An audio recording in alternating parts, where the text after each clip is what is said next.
Hey guys, welcome to the Roadmap to College Soccer brought to you by Temple Athlete Advisory Group. I'm Eric Temple here with Grant Temple.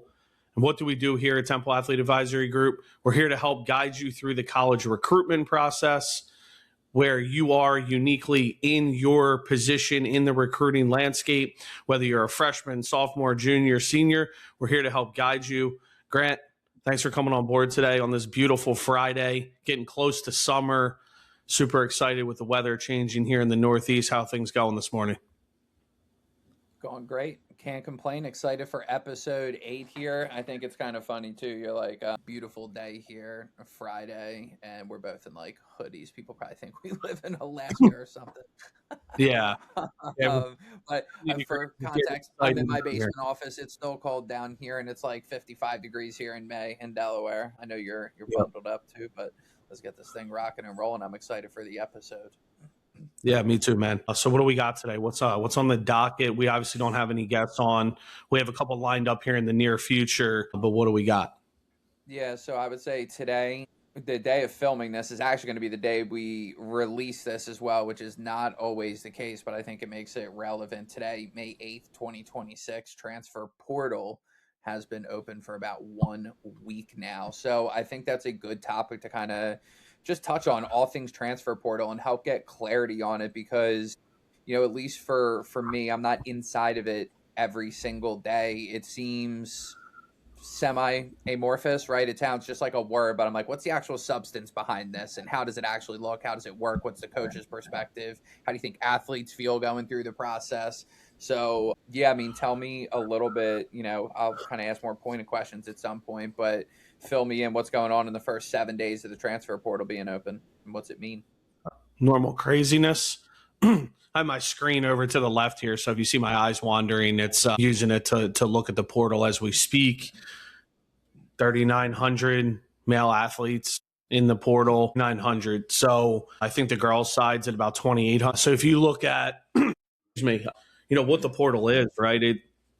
We kind of had this like weird, I go back to when I was playing in college, there was no transfer portal. It was just like you went to your athletic director and you were like, hey, I'm not happy here. I'd like to transfer. And there were some rules in place, just very basic, I'll give it, because there's unique situations to each. But like you would go to your AD, you'd get a release form that then would allow you to transfer. And then it was kind of on you to be like, let me go out and reach out to schools maybe that I talked to in the recruiting process. Film wasn't as prevalent as it is now for these kids. And so you would reach out to schools and be like, hey, I'm transferring. Here's my name. Grab a coach's email. There weren't Instagram accounts. There weren't all these different things. And so it made it really tough. And now we're kind of, I feel like, on this opposite extreme of you go in, you put yourself in the portal, you let your school know you're doing it.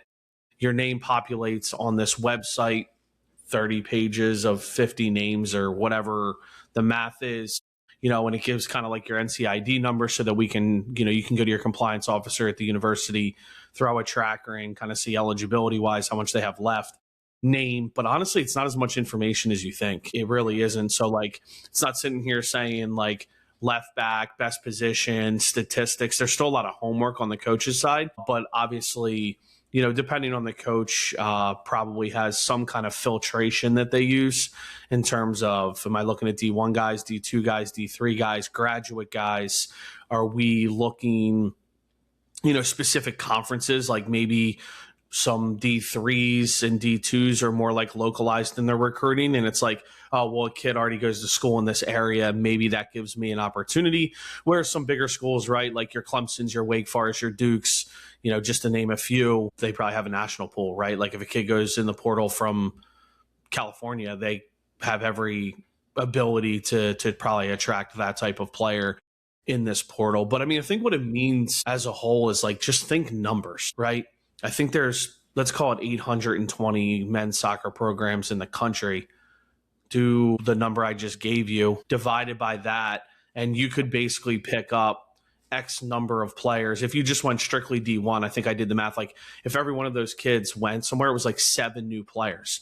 Well, think about like the roster restriction as like a Mark and Chris and those guys came on and said of a cap of 28 players. Like where in their roster with their recruiting class and the portal do they have 7 spots? They don't. So like this is where it bogs down the timelines on the youth side of recruiting. The MLS Next, the ECNL, the Girls Academy, is because these numbers are getting so big, and then the roster restrictions are getting smaller, where it's starting to really pigeonhole opportunity. Yeah. Yeah, and there's a few things I kind of want to jump on very quickly, though we don't got to go too far down a rabbit hole here. But do I remember correctly? I'm only a few years behind you, and we both played, quite a few years ago. But do you have to, not now, I know with the transfer portal, but prior, if you transferred, didn't you have to like sit a year or maybe miss a semester? Or what was the, like, not only was So it not as easy to do it just like logistically, but didn't you have to sit an amount of time? yeah, I don't want to misspeak, and it's in the past, so I guess I don't really care if I do to an extent. There was like I think D1 was a year if you went D1 to D1, but like if you went up or down, there wasn't. And then I think it scaled back to a little bit of like, well, you can transfer D1 to D1, but if you transferred within the same conference, so if you were in the ACC and went from an ACC school to an ACC school, you were like not eligible to play just in those conference games. So it kind of started at a year, then I think it scaled back. And now it's like the Wild West on the other side. You can transfer 4 times in 4 years, and there's no wait period. There's no hold. So I think I'm not going to sit here and point fingers. Everything's about extremes, right? So we went from one extreme where maybe the players didn't have a fair opportunity if their coach left or retired or got fired or whatever the situation was, or they weren't happy in their situation, they had no resources. And now like it's the other extreme where it feels at times like the players hold a lot of the, I guess, weight in the fight, right? A lot of the punch, because now they can transfer as many times as they want. There's no kind of sit period, right? The scholarships have changed, so they're a little bit more fluent than they used to be. So yeah, everything's got to find like an equilibrium. You got to get back to, a middle ground at some point. And I think with the new 5-year proposal that the NCAA is putting out, there's still a lot of lingo going around and like what the wording and how it's going to be applied, I think is trying to maybe neutralize, these extremes. Yeah.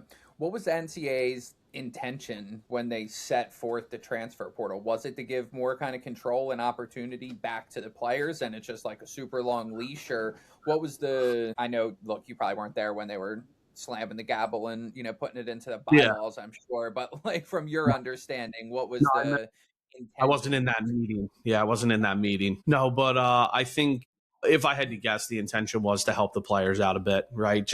And I think having a database as a college coach is really cool. Like, I'm not complaining about the ability to log in with a username and a password, get a code, sign in, and pull up a person's name and look at their NCID number and understand if they want to be contacted or they don't, and then have an idea of like at least what school and what conference they're in and what division they're in, and then being able to filter that down. I mean, do I think there could be another step here where like you could put in position and you could have a drop down bar that has statistics that like if I was just looking for a goalkeeper in the transfer portal, I know like this is just filtered down to goalkeepers. But I mean, I think it was kind of to answer your question to help players have an opportunity to get their name out in front of coaches, and then coaches be able to know that opportunity is there. I think it takes out a little bit of the weird like tampering too, Like where a dating app. it's like, yeah, I You mean, can just like see if it right there, and you don't have to make the initial communication to figure out the basic information. It's like you can kind of scroll through, pick what you like, and initiate from there. and you're not tampering with another program. Like a kid can say I'm looking to transfer, but like what does that mean if there's not the portal? Like if they're in the portal now, it means like I'm leaving, right? And I'm sure coaches, maybe everybody has a little bit different take, but I would think as a whole, most college coaches would say like, hey, if you're going to go in the transfer portal, you probably don't have a route to return at the university that you're at, right? Maybe unique circumstance. You have a high end player and you're a D3 or a D2 coach, and the kid might be like, coach, I just want to see if I can go D1. And there might be a point of return. I don't know. But like, If you're a D1 coach, and I don't mean to speak for anybody, I would just think that if a kid was like, yeah, I want to go on the portal, see what's out there, the coach is probably going to be like, all right, buddy, well, turn your like nameplate in and your gear in, and good luck, no hard feelings, but we're going to move on. So I think it's just given that takes a little bit of the as I'm getting a call here on Do Not Disturb, it gives a little bit of that formality to it. So yeah. So tell me a little bit about what it actually looks like as well, because like I was saying before, I imagine parents, if they don't know, sort of want to know this, or at least, I don't know, it's kind of hard to understand exactly what it looks like, and it's probably simpler. But so you have a login, and what, it just looks like a folder, a database you can scroll through, yeah. see names. So like, one, what does that practically look like, and like, does every coach have access? But two, I know this would vary per program and how much they utilize the transfer portal in their roster construction, but from your perspective and maybe how you imagine other people use it, what's the strategy behind the transfer portal? Like, it's May 15th, rosters are probably mainly settled, you know what I mean? Like, are you just looking for opportunity, or are you looking to fill kind of some bench spots? Like, what's the thought process inside of the transfer portal, along with the practical user experience of it on your end? Yeah, so the user experience piece is, every college coach has, you take your email address from your university. The NCAA has a website. It has a learning portal, a transfer portal, right? Like, it has some classes that we have to take, our compliance stuff. So it's kind of built into that platform. You sign in. It's actually like pretty crazy in that, like, I can see every sport in the country. Like, I could pull up men's skiing and see who's in the transfer portal. You know what I mean? Like, I could pop in and be like, what D1 football players are in the portal, So it isn't just like narrowed down to just soccer, which is kind of crazy.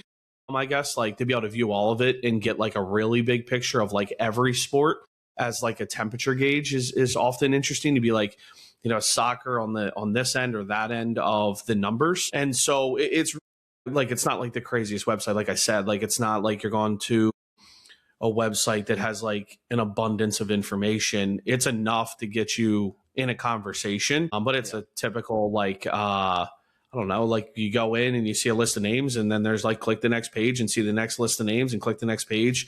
And there is some filtration to it, as I said before, on D2, D3. You can go in and filter it down to like, I just want to look at the ACC. Every kid that's in the portal, D1 men's soccer from the ACC, show me the list. So that's kind of the interface of it in the way that college coaches can jump into it. Yep. Let me pause you before going into maybe the strategy behind it, right? Well, something I want to point out, maybe, while you say that, there is, obviously it's good for you as the coach to have this portal, have access to information to start a basic conversation. But even you're saying you're lacking a lot of context and information. So just from my like quick vantage point here, maybe it just needs to be said, because a parent listening to this may be thinking, or should be thinking, like, I don't want my kid to end up in the transfer portal, right? Like, you're not going off my, you have a name that's on a transfer portal with 4,000 other names. So like, there's opportunity, but it's not like, oh, great, I'm in the transfer portal, coaches just have full context. It's like, no, you're basically starting from scratch again, is what it sounds like to me. Yeah. Like I said, there's no like statistics. There's no like aspirations. It's not like in the portal the kid's typing in like preferences. I want to play D1 on the East Coast, and I am a marketing major, right? So like, I could reach out to, I'm just going to use an arbitrary name, Joe Smith, probably a billion of them. There may not be a single one in the portal. One in the portal right now. Probably. Yeah.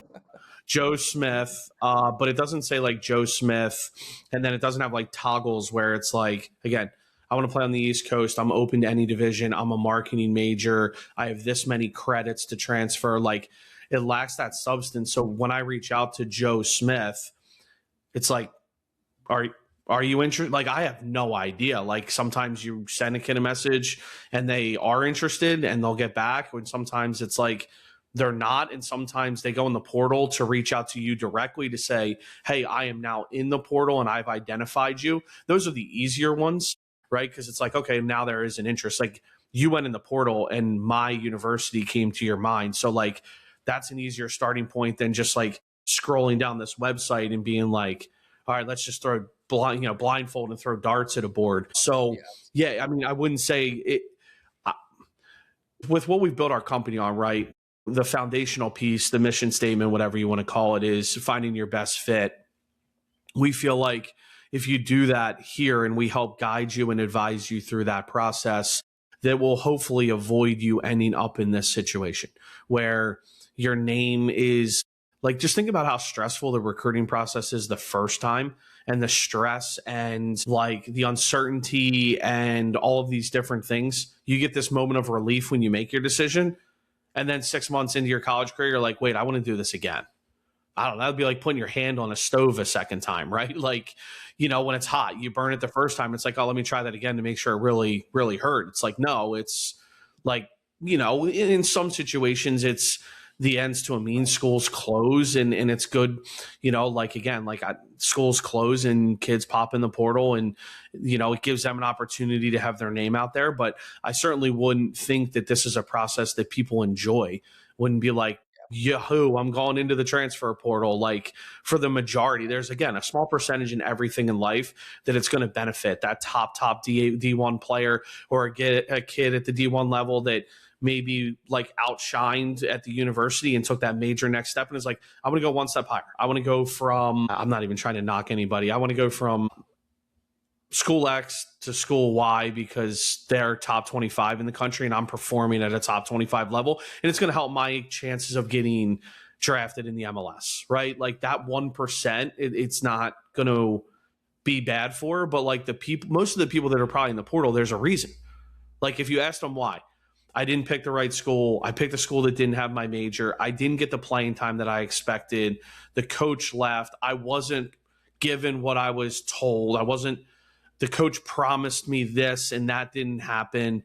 The coach said he was bringing in 4 keepers, but when I showed up, there were 6.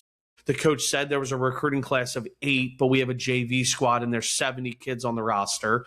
Like, those are the reasons that these numbers get out of control. Yeah. So, yeah. And it's something to think about, right? Because not only do you that, you do the recruiting process once you find a school, and it's almost looking at it daunting as going, all right, I have to go through the transfer portal, and like that's its own little window of, all right, like we're pivoting.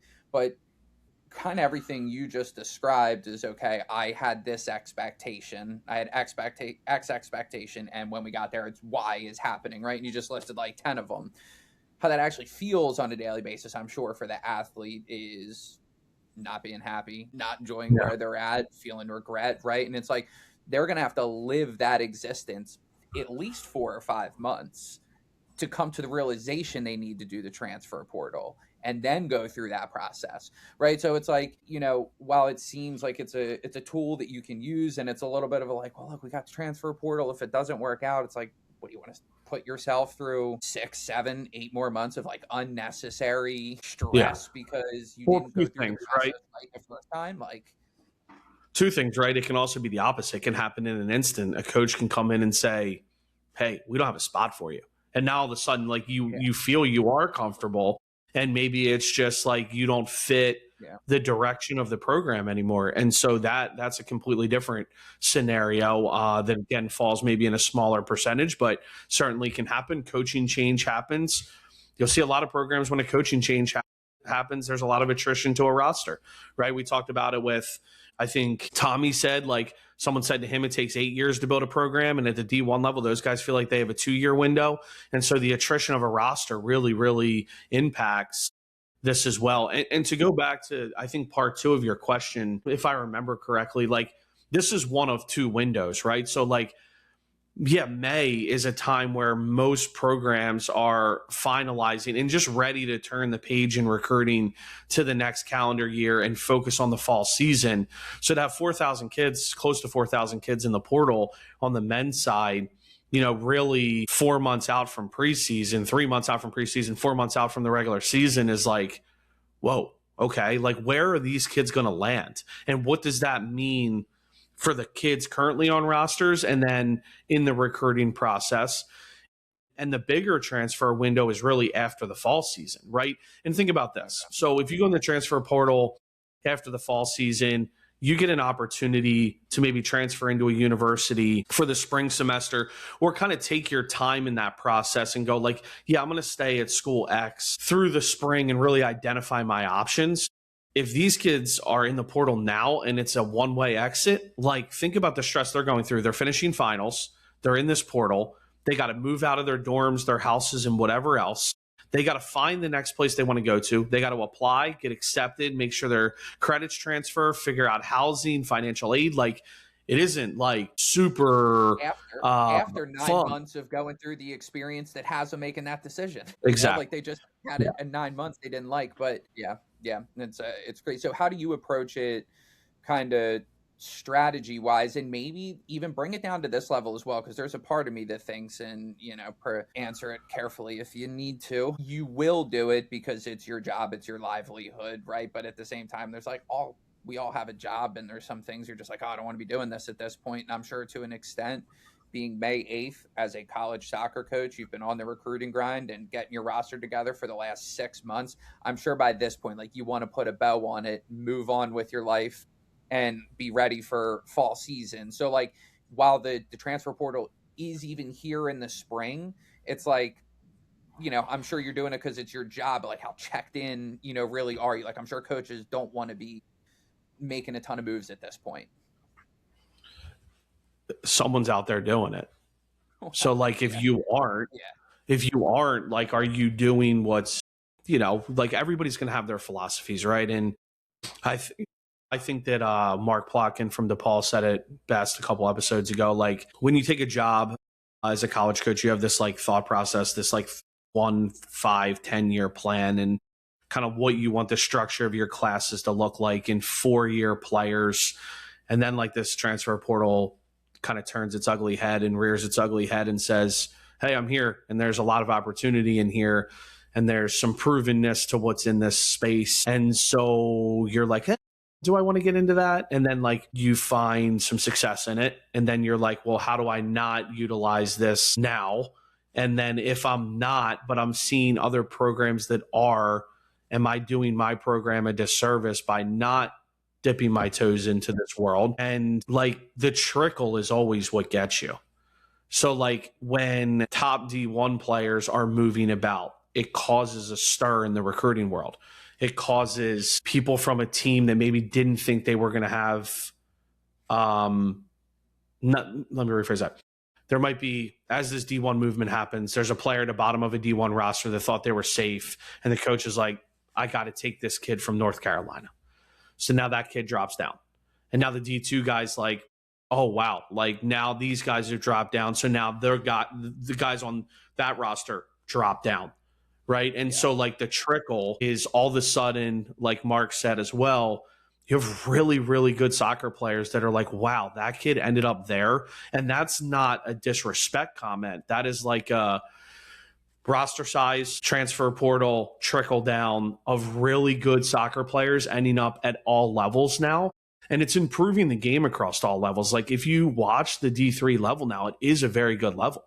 Right? The top programs are playing a good brand of soccer, and they're getting MLS Next kids and ECNL kids that previously would have gone Division I, and it's changed college soccer for sure. And there's more changes I think that need to be made to continue to improve the game if you want to go down the rabbit hole of like the U.S. Soccer Federation and the World Cup this summer. But like Let's get Landon Donovan on the podcast. Man.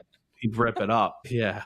But yeah, so like, I think that's a big piece of it is like, I could sit here naively and be like, yeah, it's May 8th. And, we kind of have the foundation of like what our roster is and what we want it to be for the fall.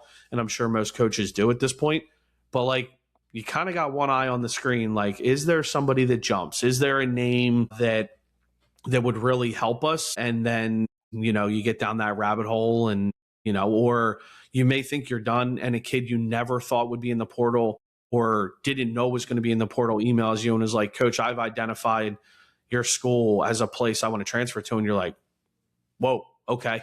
Like that one came out of nowhere because obviously you're not looking at other players within the college game and thinking these moments might happen. So I think it does. It creates as much as you might want.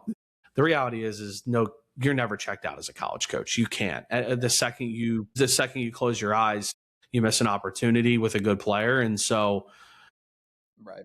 yeah. Yeah. Yeah. Yeah, and that's an interesting perspective, right? I think that gives a little bit of hope to it, right? Just because, again, we don't want to sit here and just be like, bashing the transfer portal or anything, but it's all just coming from No. a place of just like, figure it out the first time. Like, there's 4,000 kids right now that are in one of the most uncertain times in their life with one of the biggest like time and financial commitments they'll ever make, right? Which is spending time and money at the university that you're choosing to go to. And it's like, you do it once, don't make yourself do it again because you didn't do the process right the first time. And I think is probably a decent like pivot point is doing the process right the first time is what we help our clients with. And it's very easy to make like blanketed statements and say, this like, just generalizations, I guess, about this process. But I think what we found is every single client that we've worked with, whether it's in like our full advisory practice, some of the like our early pathway planning session, things like that, you see how unique every single circumstance is. So maybe let's just talk about a few of our clients. We don't have to give their name or their exact, like details, but sort of the situations that they've been in and how we've helped them work through it and maybe the lessons behind it, just to give people some of the insights like behind the curtains of what some of these moves that are made to make progress in it. So I guess this could be open-ended. I'll kind of dial in a little bit on some of it, but what's it been like for you so far, kind of like working in these individual scenarios with our individual clients? Yeah. Well, first, you're right. And if my CTE kicks in or all those previous concussions from my playing days kick in and I get off a tangent here, reel me back in, all right? Like pull me back in. But I think what you're saying about the transfer portal and getting it right is there are controllables and uncontrollables, right? You can control best fit by identifying the things that we talk about, right?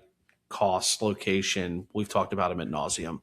There's uncontrollables where you can end up in the portal, which is like the coach leaves, a school closes, maybe changes conferences. The assistant coach that recruited you and was kind of your advocate gets a head coaching job somewhere. Those are uncontrollables. That's a reason you may end up in the transfer portal. The controllables are going to be the ones we hone in on at Temple Athlete Advisory Group to make sure you don't end up in the transfer portal. Right? I mean, that's how I view it, is if the controllables are controlled and you don't reach on best fit, you stay true to what your best fit checklist is, you're less likely to end up in the transfer portal on your own controllables. Sure. Can something happen that changes that? Of course. Right. And that is just life. That is what it is.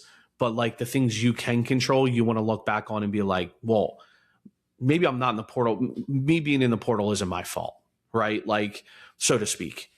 You know what I'm saying? So kind of wanted to put that out there. And then like just talking about the clients we're working with, I think there are companies, spaces, people, organizations, clubs that because of volume really like blanket statement maybe or generalize, or it's like I don't want to say copy and paste. It's just like a templated, here's what you do.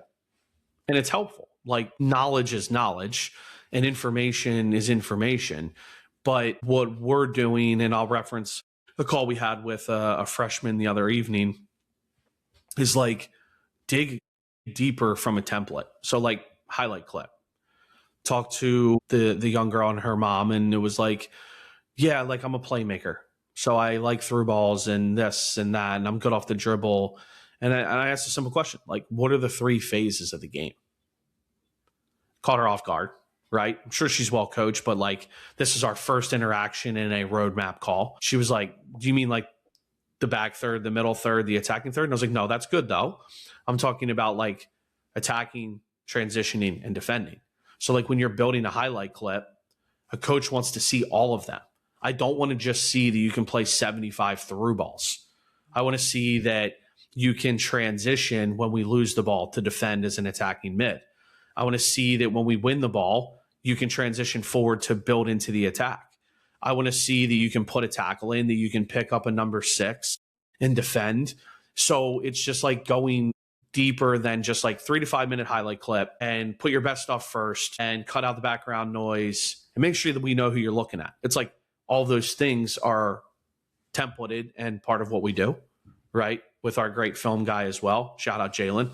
All right. But it's also like what goes into that highlight clip that's going to have a college coach interested in that 3 to 5 minute window that shows all parts of your game. So, are you getting that from everybody? I don't know. You know what I mean? But like, that's what I would want to see as a college coach, is like when I sit down, and I think Tommy and Chris and anybody that's been on the call said, like, there's intangibles we want to see. What's your work rate? Mark stressed it early recruiting in the Big East, right? He's like, we got to find guys that are uncomfortable. Got to find guys that like want to defend. But like, I bet you the first 50 highlight clips that he got at DePaul were like just attacking minded things. Set pieces, crosses, finishing. The girl even said the other night, like, I don't shoot that much, so I don't have goals. Okay. Like, I want a tenacious midfielder defensively that knows how to repress. If you send me a video of you like crunching into a tackle and then we win a ball and go on the counter, like, but you're not a goal scorer, like, that's what I look for. So I think it's just like peeling back the layers of the onion and getting deeper. That's just one example to start, I guess, this conversation. But yeah. I want to touch on something there too. I'd like that you brought that up because it's bringing something back. So the episode with Mark, if you guys want to go back and watch it, Mark Plotkin, head coach at DePaul men's side. But I think specifically what he said, to reference what you were saying on how he was thinking about building his roster and his identity as he was building that program, I'm pretty sure was the context.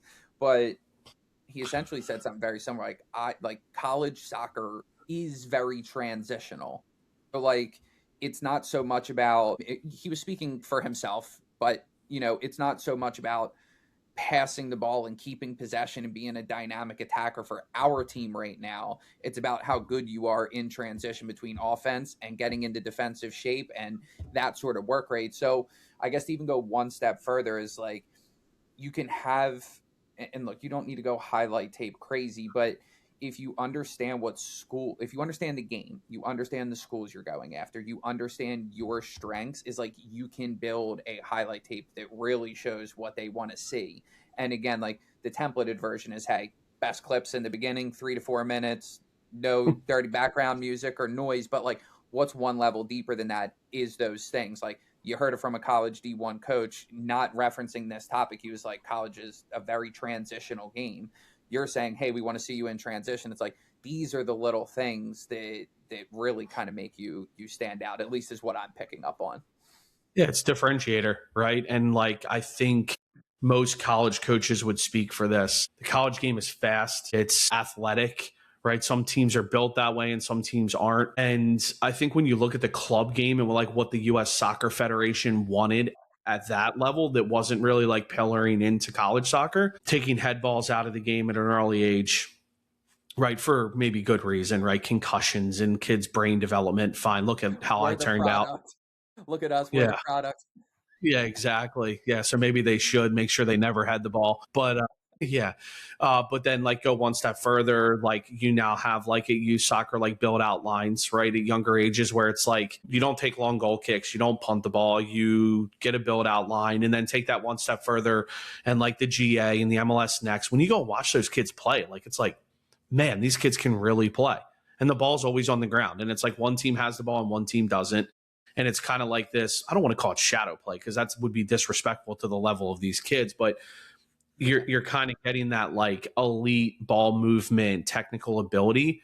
And then these same kids come to college and it's like transition, tackling, heading, warrior, long throw-ins, like every throw in within 30 yards, it seems like in the college game, gets chucked into the box like it's a corner kick. And so, these things are like, differentiators in the recruiting process. Like, as much as I'd love to say every college program, myself included, played like Man City and Barcelona and Bayern, like they're not. It's transition, it's tackling, it's it's letting the other team have the ball and sitting in a block and defending. And I go to college games or watch them all the time, and you see a kid like win a tackle and the ball goes out of bounds and the whole bench is jumping up. Like, you know what I mean? Like, tell me where you watch an Arsenal Man City game and like a guy wins a tackle on the sideline just to win a throw in, and like just there's an eruption on the sideline, but like that's part of the grind of the college game and the way that it's played. And so like the level deeper is not everything's just about putting the 8 goals that you scored on the highlight clip or the through balls. It's those tackling moments and winning a header and those different things that like a certain coach is going to identify as a key characteristic of that position when they're recruiting, Yeah. Yeah. Yeah. No, I love that. And speaking of kind of another client, we helped put a highlight tape together for, and I don't want to make it seem like we're a highlight tape company because that's certainly not all, but it's something that's a marketing tool that's very relevant to the process. And everybody needs it, right? So why not? Like, everybody's like send a highlight tape. So yeah. But we helped another one of our clients, and he's a left back, and we really looked at, okay, what are the moments that you should put on film? And it's like, as a left back, you could have your 10 best slide tackles of you crunching a dude and it, looking awesome.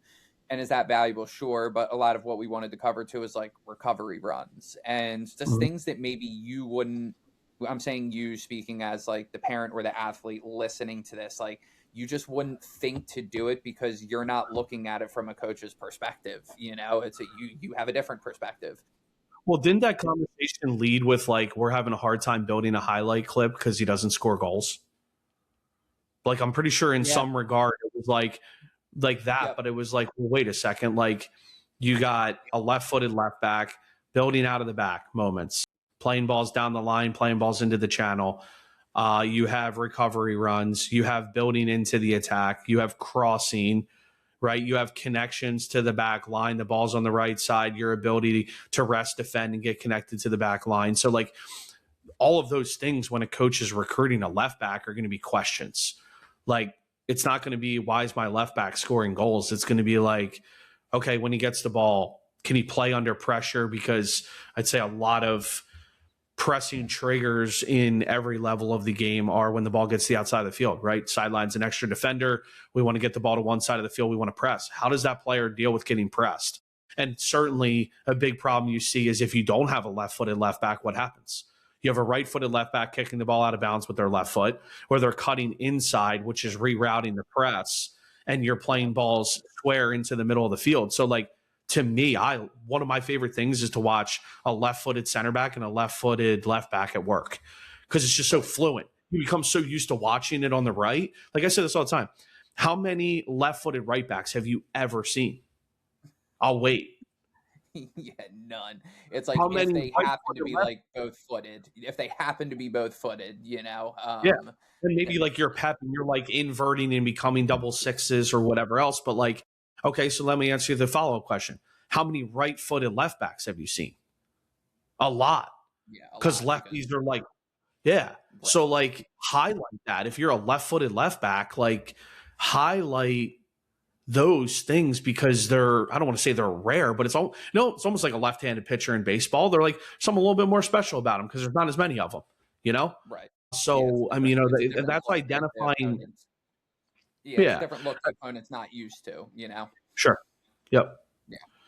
Yeah. So, well, let me ask you this then, kind of continuing to talk about, this particular client and his situation. Cause, again, this shows how individual things are. It's like, I'm going to give too much away, but from Alaska, living away from home in Atlanta, playing for a team, MLS next, kind of coming at the end of junior year. And I wouldn't say they were behind at all, but definitely needed to get some of their ducks in a row. We've worked to do that. We've stabilized it.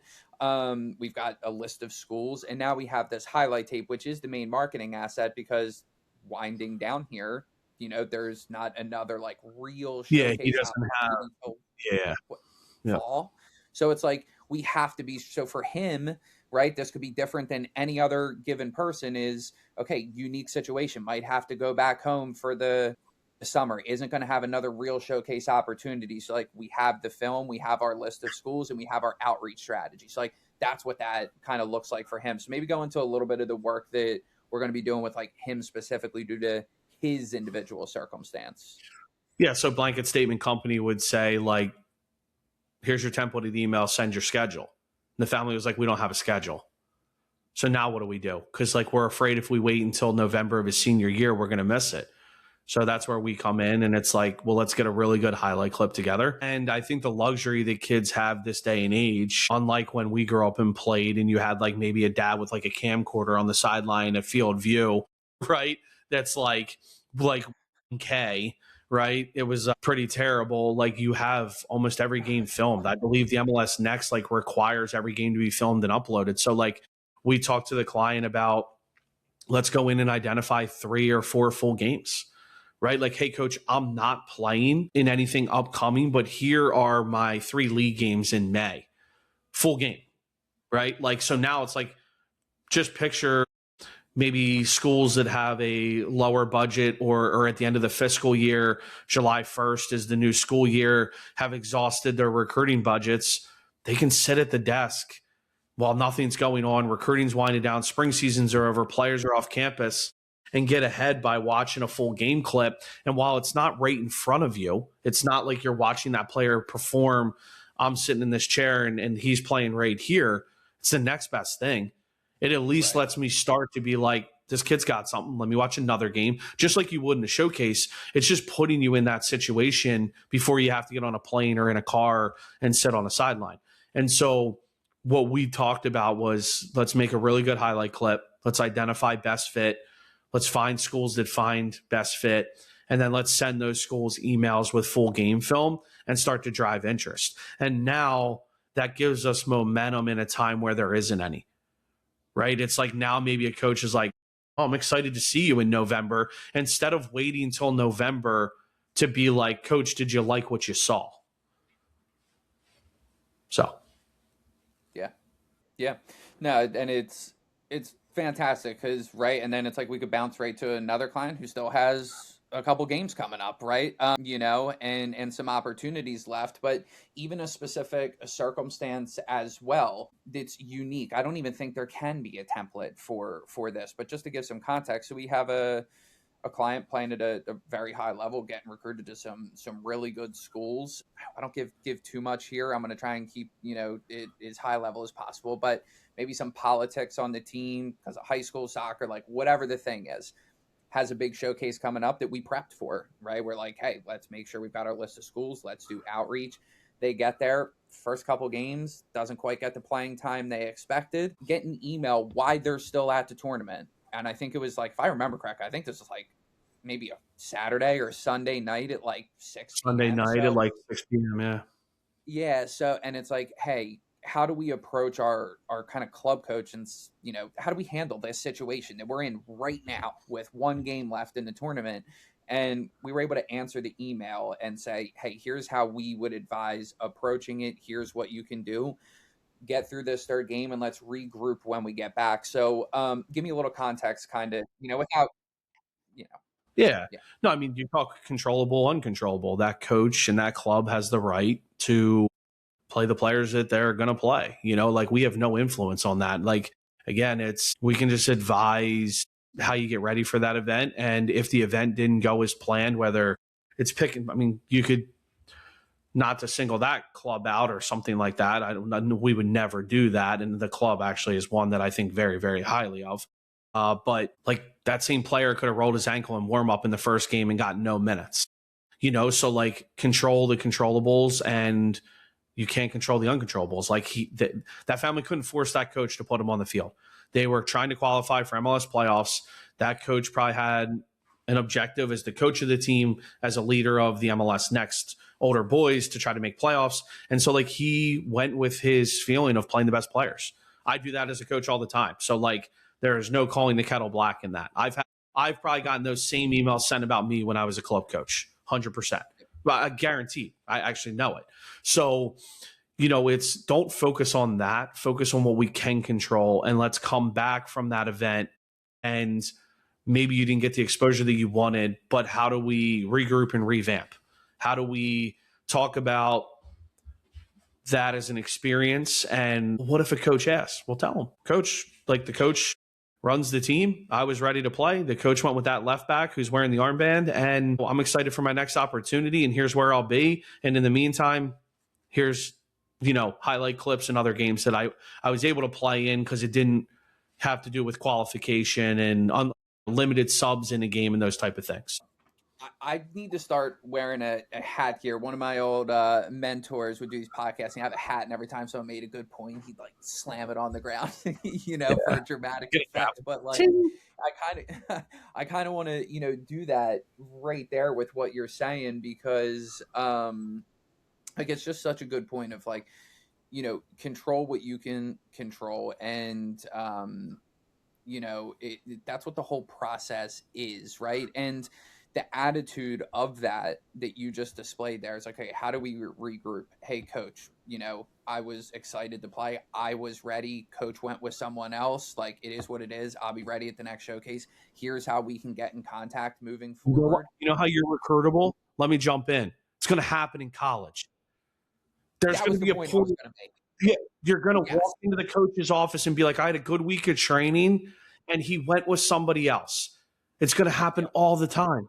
So, teach that now. I didn't point fingers at the club. Really, in fairness to the families, they didn't either. They were just, I don't know, caught off guard. They were just like, did this kill his opportunity to get recruited? And it's like, no, use it. Use it as, this is going to happen to me in college at some point, and here's how I'm going to react, not point fingers, place blame, and run away, right? So it's going to happen in college. At some point, anybody that's listening, any of our clients, any future clients, any of the guys that used to play for me know all the time.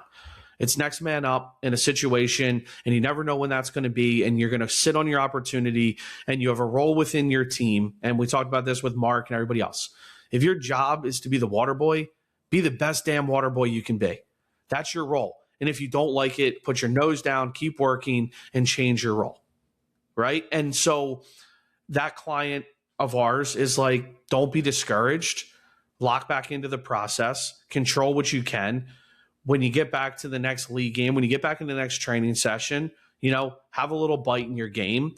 We'll figure out the recruiting revamp of how we want to discuss it. And quite honestly, it really didn't affect them that much. Still connecting with coaches that it's like, didn't change anything. Still move forward. Still think you're the same player. And coaches understand that. It's for that club, it was a business decision at that moment, kind of to be like, we got to win. We want our club to be in MLS Next playoffs. And that's admirable too. Yeah. So. Yeah. And it's, I imagine as well, how can I say this? There was other kids leaving the tournament feeling the same way as there was other kids after game 2, maybe not with that same club, just as the tournament as a whole, right? Big tournament like that, high stakes. Well, let's talk about it. Right. This is where soccer's changed. Okay.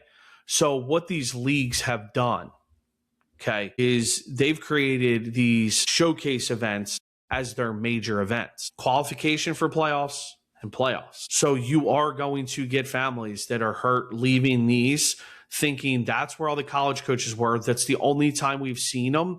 And the club just cares about winning. And it's like, that's when they're supposed to win. But the leagues are calling them showcases, and that's where the coaches are going.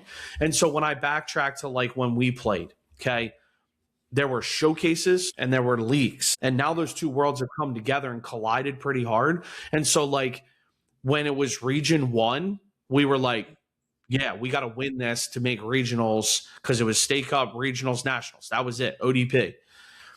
Then we were like, well, let's supplement that with Castle, Disney Showcase, Jeff Cup, name X number of tournaments, that then the coaching staff flipped and said, this is just about showcasing. But now what's happened with the high cost travel of these national events, families flying to Texas for a week, Salt Lake City for a week, Phoenix for a week, most of these clubs, in order to keep some kind of control and volume of dollar amount, have said, we're not going to do anything else other than league play in these. But those showcases now hurt X number of players in the recruiting process because they're not getting that opportunity. I'm not telling the clubs, nor would I lived in that space. It's like, what's the balance, right? Like, do you do 2 tournaments that are strictly showcases where you're like 20 mark, 10-man sub, 20-man roster, leave the guys at home that are already committed to try to get everybody a fair look? There's just less and less of those because of how big these leagues have come and how costly they've become to attend. Right. So, I mean, and it's great insight and perspective for people to kind of understand what the game that's being played, like the rules of the game that you're playing that maybe you don't even realize you're actually playing. And kids are leaving there hurt, but it's like, our client was a little unsure, but I think we gave good tactical response. Like, hey, here's what to do next. And there's that element. Like, we still have our strategy. Nothing really changed about what we're doing because of that. Nope. So there's a sense of just like confidence in the process that they're going to have through this, but also just the relief. Like, they had someone in the moment where they needed it that they could reach out to and they could get a clear answer on. So there's hurt families that are leaving that tournament. Their world's spinning right now. They weren't reaching out to the same club coach that they were pissed off that they didn't play, right? That would have been their resource. They would have been like, wait, I'm going to call about the college stuff to the same coach that didn't just play me. Like that. So like having an advisor in your corner to just like take you back to neutral, to be like, take the emotion out of it, take the 24 hours, pull the positives out of the event, pull the learning moments, revamp the recruiting, stick to best fit, stick to your board. That doesn't change. Like, and that comes from a place of experience, failure, right? Like being on the other side of it, like lived experiences as a coach, as a college coach, those type of things is just like, yeah, call me. And the dad was like, this makes a lot of sense. Like it's nobody's fault. Like the coach did his job. The players did their job. The club's doing their job. The family's doing their job. They're advocating for their kid. And unfortunately, there's 18 kids on the team and there's 11 spots. But guess what? When you go to college, there's going to be 30 kids on the team. There's going to be 11 spots. Your kid's going to deal with failure. Your kid's going to deal with not being the best. Your kid's going to deal with thinking they're prepared and not getting the opportunity. And it's like, next step, Yeah. And going back to the kind of point that you said, and I was, making as well, as that, what does it show a coach when you can have that happen and you can still rebound and have a good attitude about it? Because there will be a time, right? Like a very real situation, I'm sure that you have happen nearly every single game to a certain extent, definitely every single year, is that you have to know that if you're starting left back for any reason needs to get less minutes because of tactics, formation, whatever it is, that he can sit his ass on the bench like a professional, cheer on his teammates, and then be ready to be just as good the next game when he's going to get 90 minutes. And then maybe not again. I mean, there's probably not that much bouncing around, but point being, I think like you need to know that they can handle it. It's 2 things. It's ownership, right? And like ownership and accountability. And it's being a professional, even though you're 18. The ownership piece of it is, what I mean by ownership is maybe not like saying, oh, I'm not good enough to play. That is one form of ownership. It's more going to the college coaches that showed up and being like, my left back's really good. My teammate's very good. And he was ahead of me this weekend. And I'm going to get back to work. And my hope is the next time we play, you're going to see me on the field. That's ownership. So like, when you get into the real world, there's somebody that's a better coach than me. There's a lot of better coaches than me out there, right? Like I have to keep working at what I'm doing to become a better coach to catch the upper echelon of coaches. Like that's just a scale in college. Like, you know what I mean? Not to MLS, to Premier League, to La Liga. Like that's just in the pond that I'm in. Like I have people that I aspire to be in the college game, And so like, it's that ownership of I got work to do, like, and I'm where I am because of where I am.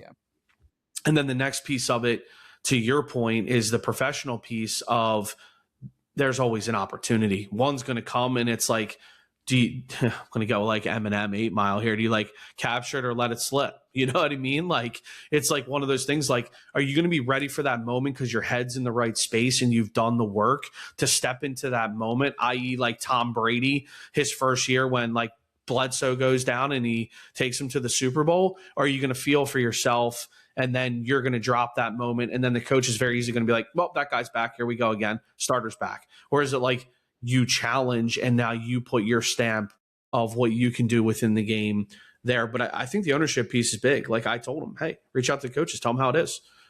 I was ready to go. Coach went in a different direction. I'm focused on getting back to training. Doesn't change my process. And that's tough. I get it. Like that's me 20 years removed from being in the same situation, but like it's what has to be the mindset. And I want to point something out too, right? Because we're displaying the positive attributes or like kind of how to handle the situation. And just to be very, very clear, I think he's handling it that way, right? Like he was on our group 100%. call Sunday night, smile on his face, asking questions, doing the work.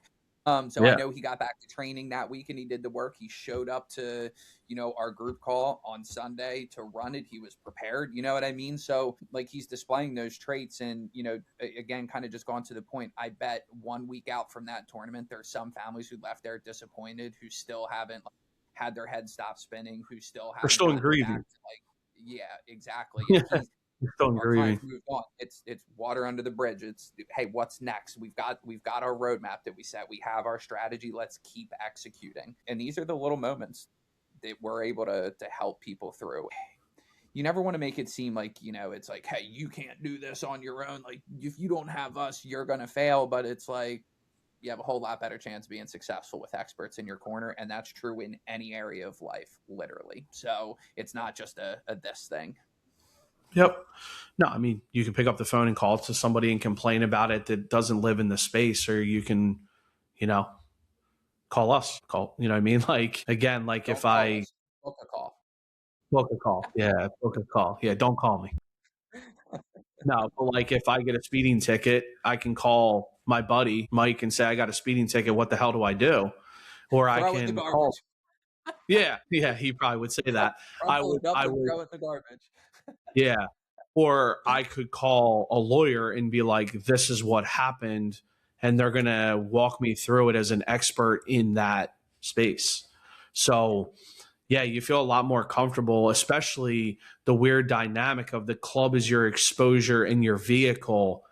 But if it doesn't go your way, if you're not at the top end of what they think, maybe it's tough to turn around and be like, well, coach, I'm upset about my playing time, but I'm also upset about the recruiting. So how am I going to get recruited if you're not playing me? Where you can reach out to somebody externally that doesn't have skin in the game, that's just going to keep you on the path of like the controllables and the process and the roadmap. So, yeah. Well, look, I think that puts a bow on it. We're on top of an hour here. It's funny, we were coming into this. We're like, oh, let's just try to knock out like a 20-minute one. Yeah, we got going. Vibes. But Friday. Yeah, Flyers down 3-0. Vast difference from the high we were riding last week. Life comes at you quick. Yeah. But no, I appreciate your time getting on here. Again, to our listeners, to those that are our clients, friends, family, hope you're enjoying it. I think Grant said it before we got on, like most podcasts fail at like number 4. We're staying strong. We're built for this, right? Episode 8, we're coming for you, Travis and Jason Kelsey, new heights. This is Philly. But now we appreciate you guys. We'll have some guests on here in the future as we enter the summer months. And again, as we always say, if there's something you want to know about, if there's something a topic you want us to cover, reach out to us. We're happy to drop that into our dialogue internally here, Grant and I, or if we have a college coach come on, questions that we can ask them. So definitely drop us a comment, drop us a question, and we'll integrate that into these podcasts. Yeah, and I really encourage people to do that. So just for some context, right? And I'm not going to go too far down a rabbit hole here, but email us questions that you have or topics that you want covered or feel unclear on. Like you can literally have a college coach get the perspective. Like it's the insider knowledge you would hope to get from a college coach. So just email us and ask, and we can bring the topics to here. And that's really what we do anyhow. Like if you go back and listen to any of our podcasts, just for a little context, everything that we do is based off either conversations that we've had with potential clients, current clients, work that we're doing. So nothing here is just kind of the like things we're just kind of making up or creating. Everything is from the experience of what we're doing on a daily basis inside of this here, because that's what makes the best kind of content and gives people the most value is the real thing. So point being, if you have questions, seriously send them in. Like we will talk about them on these episodes here. It's going to give us great topics, and we want to hear from you guys directly. So yeah, appreciate you tuning in here. I got nothing else. We can That's it. That's a wrap. Episode 8, Roadmap to College Soccer. Thank you for following us. Have a good one. Enjoy the weekend. All right. Have a good one.